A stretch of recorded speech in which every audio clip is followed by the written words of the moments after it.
Welcome to the concept. इस video में हम लोग डिस्कस करेंगे numerical based on grouping of capacitor का second type, typical type questions. Typical type questions का न्यूमेरिकल सॉल्व करने से पहले हम लोग कंसेप्ट ऑफ प्लेन वायर देख लेते हैं, यानी प्लेन वायर का क्या कंसेप्ट है, उसका 2-3 पॉइंट है, इसके बारे में डिस्कशन कर लेते हैं। तो सबसे पहले प्लेन वायर किसको कहते हैं? देखो, a wire having no circuit component is said to be plane wire. Simple, यानी ऐसा वायर जिसमें कोई भी सर्किट कंपोनेंट नहीं होगा, प्लेन वायर कहेंगे।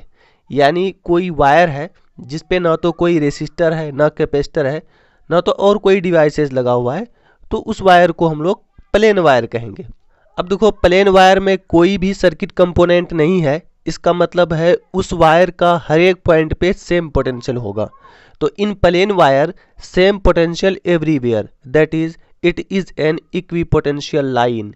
यानी जब किसी लाइन में हर एक पॉइंट पे सेम पोटेंशियल होता है तो इक्विपोटेंशियल लाइन कहते हैं हम लोग उसको।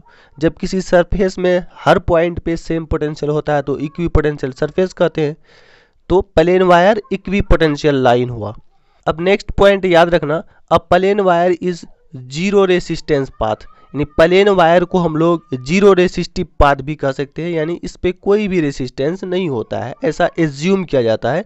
ऐसे प्रैक्टिकली तो पॉसिबल नहीं है कि कोई वायर हो उसमें जीरो रेसिस्टेंस हो, लेकिन प्लेन वायर के केस में हम लोग मान के चलते हैं उसमें जीरो रेसिस्टेंस होगा सब पॉइंट पे। अब यहाँ पे एक नोट है, इसको याद रखना, current prefers easy routes to move.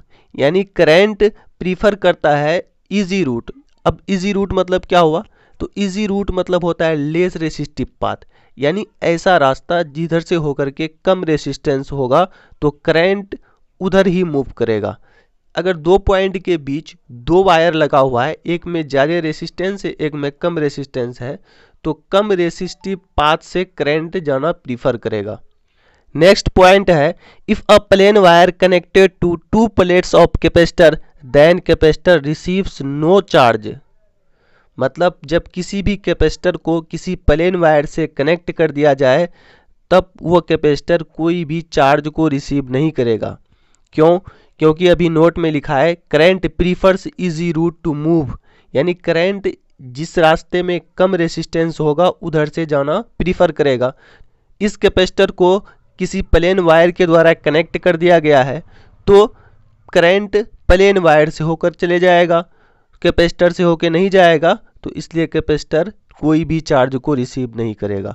तो इसी को कहते हैं short circuited. So it is short circuited, मतलब करंट जो है यहाँ शॉर्ट सर्किट हो गया कैपेसिटर से कोई भी करंट फॉलो नहीं किया, तो इसलिए इसको कहते हैं शॉर्ट सर्किटेड।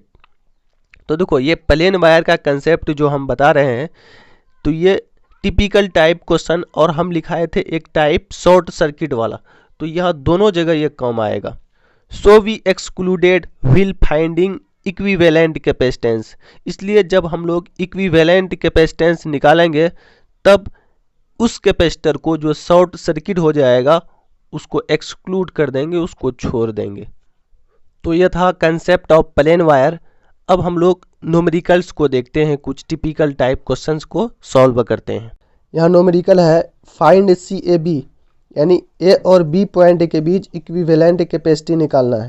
देखो, ये क्वेश्चन पहले भी हम डिस्कशन किए थे, यहाँ पे फिर और एक बार डिस्कशन कर दे रहा हूँ, और इसी पे कुछ चेंजेस करके एक क्वेश्चन दूंगा जो कि तुम लोग खुद से बनाओगे, इसलिए यहाँ ध्यान से समझो। यहाँ फिगर में दिखने से लग रहा है ए और बी के बीच 3 कैपेसिटर 1 2 3, ये तीनों सीरीज में ग्रुप्ड है, लेकिन यहाँ पे 2 प्लेन वायर है जिसके वजह से ये बात गलत हो जाती है। क्या सही है? तो यहाँ पे देखते हैं रीड्रॉ करके इस सर्किट को। देखो, प्लेन वायर का कंसेप्ट अभी बोले कि प्लेन वायर का हर एक पॉइंट पे सेम पोटेंशियल होता है। मान लेते हैं इस पॉइंट पे पोटेंशियल V1 है, तो प्लेन वायर से कनेक्टेड है यहाँ तक, तो इस पॉइंट भी पोटेंशियल V1 हुआ। उसी तरह से यहाँ पे मान लेते हैं B पॉइंट पे पोटेंशियल है V2, इसलिए B पॉइंट से कनेक्टेड है यहाँ पे, तो इस पॉइंट भी पोटेंशियल V2 हुआ। अब ये पॉइंट और ये पॉइंट इक्वी पोटेंशियल हुआ, और ये पॉइंट और ये पॉइंट इक्वी पोटेंशियल हुआ। नाउ हम लोग इसको रीड्रॉ करते हैं इक्वी पोटेंशियल यानी सेम पोटेंशियल वाले पॉइंट को ध्यान में रख के। Redrawing the circuit because of plane wire we get, हम लोगों को ये प्राप्त होता है जब इसको रीड्रॉ करते हैं इस सर्किट को। तो कैपेसिटर का नेमिंग कर दिए हैं फर्स्ट, सेकंड, थर्ड। तो अब फर्स्ट कैपेसिटर का फर्स्ट प्लेट V1 से कनेक्टेड है। उसी तरह से यहाँ पे अगर सेकंड कैपेसिटर देखें उसका सेकंड प्लेट V1 से कनेक्टेड है और फर्स्ट कैपेसिटर का सेकंड प्लेट V2 से कनेक्टेड है और सेकंड कैपेसिटर का फर्स्ट प्लेट V2 से कनेक्टेड है। इसलिए पहले हम लोग फर्स्ट कैपेसिटर को लेते हैं। फर्स्ट कैपेसिटर का एक प्लेट V1 से कनेक्टेड, दूसरा प्लेट V2 से कनेक्टेड है। और उसी तरह से सेकंड कैपेसिटर को देखें तो एक प्लेट V1 से कनेक्टेड है, V1 से कनेक्ट कर दिए, और एक प्लेट यहाँ V2 से कनेक्टेड है, इसको V2 से कनेक्ट कर दिए। उसी तरह से थर्ड कैपेसिटर में देखते हैं तो एक प्लेट V1 से कनेक्टेड है, तो यहाँ पे V1 से कनेक्ट कर दिए, और दूसरा प्लेट V2 से कनेक्टेड है।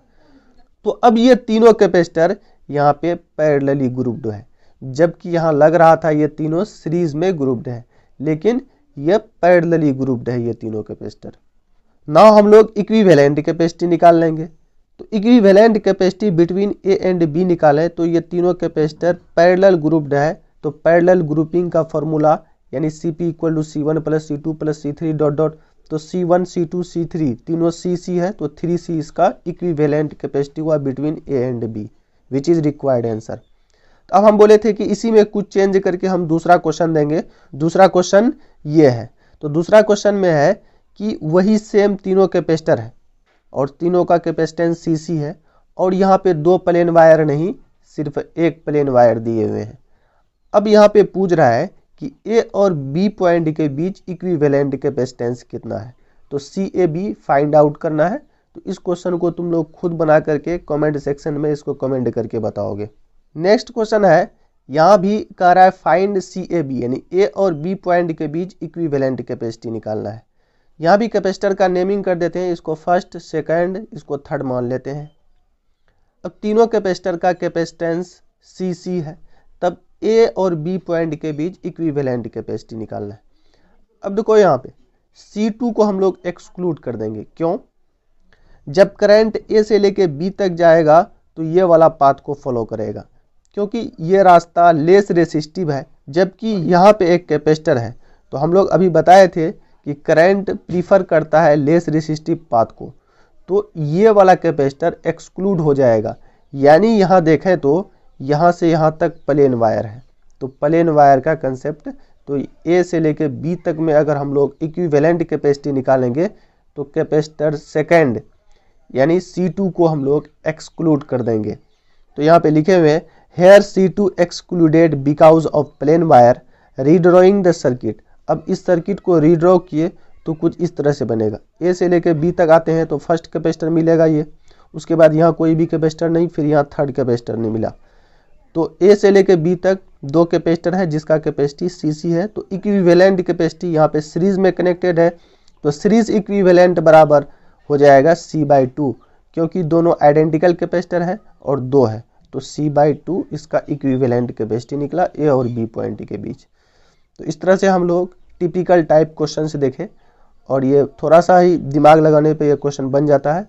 तो इसी तरह से तुम लोग प्रैक्टिस करते रहोगे, और मैं कुछ क्वेश्चंस तुम लोग प्रोवाइड करा दूंगा, और नेक्स्ट इनफाइनाइट वेब सीरीज वाला क्वेश्चंस को हम लोग डील करेंगे। Okay, thanks, stay home, stay safe.